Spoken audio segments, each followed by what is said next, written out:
So this game is a prequel to the whole Metal Gear franchise where we focus on Solid Snake's clone, Dare, as he runs around, quote-unquote, the Soviet Union. I'll explain what I mean by that a little later. Anyway, the game begins as he's about to yeet himself out of an airplane, but he's gotta light up before jumping, to calm the nerves, I guess. And look at my man Kojima cooking, making a cigar fly around in slow motion. Mwah. Beautiful. Anyway, Snake is trying so hard to be James Bond right now. Then Snake yeets himself out of the airplane and turns into Sonic for a little bit. Now you might be wondering, why the hell is Snake doing all of this? Well, long story short, a Soviet scientist named Sokolov defected to the West. Then the game does some revisionist history and says that the whole Cuban Missile Crisis started because the Soviets wanted to get Sokolov back. Now, why was Sokolov so important? Well, because this man is out here building nukes in the mountains. So Snake's mission is to bring back Sokolov over to the West.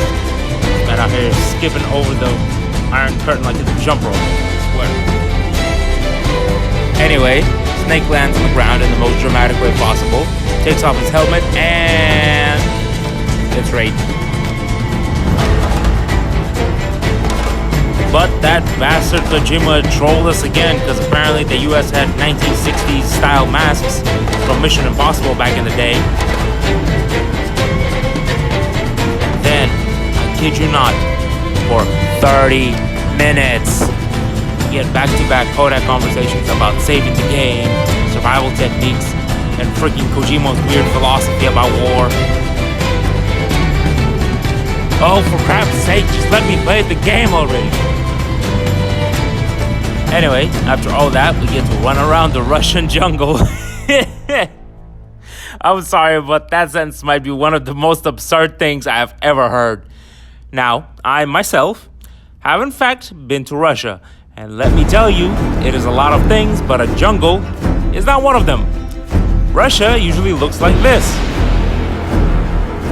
So why they decided to place this game in a jungle setting and call it Russia is very baffling and very upsetting to me. Oh, but the Russia is so big, in the south there could be jungles.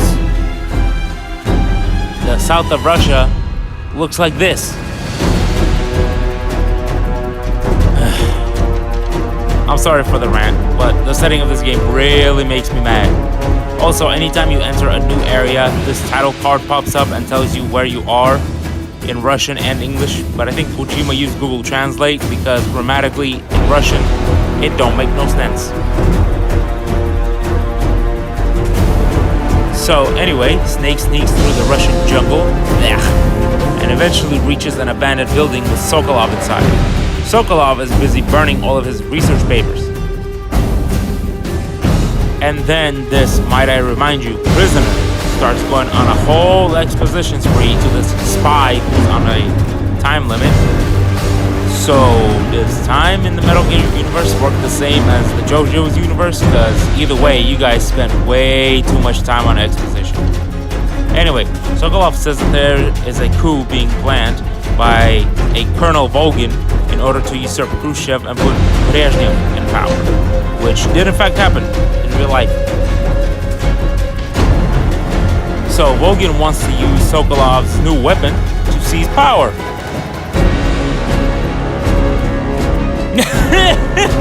What the hell? Ah yes, as evidenced by us speaking Russian right now. So, it's finally time to escape. And what the hell is Sokolov doing right now? This man out here hitting the white woman dance moves. But suddenly, they're surrounded by two competing factions. On one hand, we've got Ocelot, and on the other, some random mooks. And I think we all know how this is gonna play out. It's not pronounced GRU. It's 3 capital letters, GRU. It's an acronym, and it stands for Главное разведывательное управление. Basically, it's a spy unit in the Spetsnaz. Also, a little bit of a side tangent, but why does this guy call himself Ocelot? If you don't know, Ocelots are just kind of like big cats. So not really a cool animal to name yourself after, nor are they native to Russia at all. So the name is really more confusing than anything.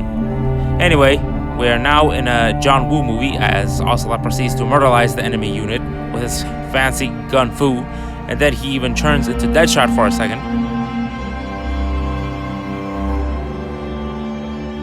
Damn, this guy wants to be a cowboy so freaking bad. It's actually kind of funny. And then he does this. What the hell am I watching right now? Oh my goodness. Okay, so Ocelot's homies pull up, and he thinks he's so freaking cool as he starts throwing his gun into the air, but this makes the gun jam for some reason. And then Snake very slowly, I might add, throws him to the ground. Snake then proceeds to kung fu the rest of the Ocelot's homies because they forgot how guns work, I guess. And then the Snake slams Ocelot into the ground again, just for good measure. You know, why the hell not? And then proceeds to give him a lecture.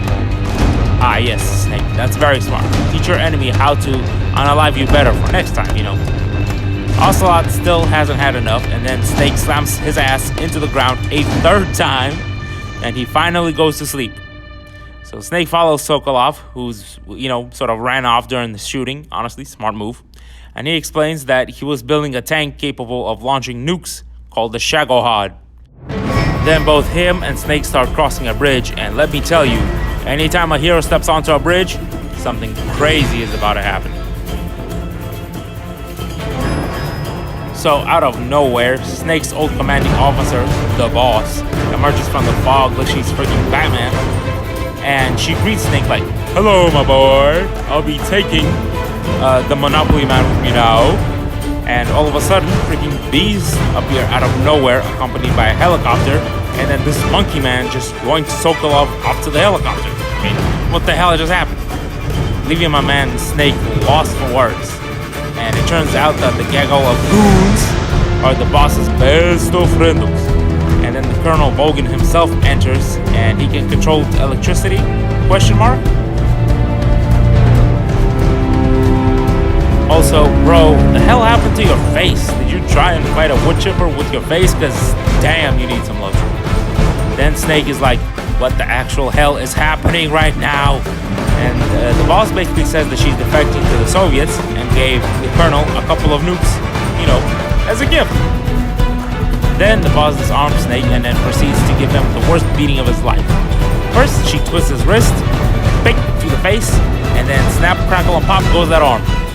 And my man Snake looking shook. Then Volgin is just like...